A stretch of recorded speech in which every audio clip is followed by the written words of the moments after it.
పశ్చిమ గోదావరి జిల్లా భీమవరం పట్టణంలో వేంచేసి ఉన్న ప్రముఖ ఇలవేలుపు ఆరాధ్య దైవం శ్రీ మావుల్లమ్మ అమ్మవారి దేవస్థానంలో కార్తీక మాసం చివరి రోజు అమావాస్య నాడు భక్తులు కష్టాలు తొలగిపోయి సిరి సంపదలు పొందాలి అన్న సంకల్పంతో విశేషమైన చండీ హోమం దేవస్థాన ప్రధాన అర్చకులు బ్రహ్మశ్రీ మదిరాల మల్లికార్జున శర్మ ఆధ్వర్యంలో అర్చకులు మరియు వేదపారాయణదారులు ఘనంగా నిర్వహించారు।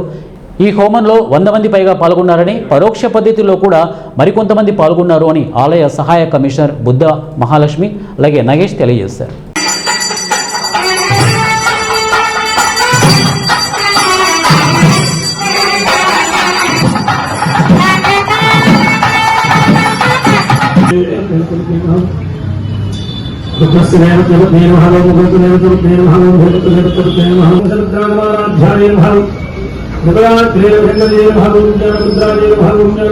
भाव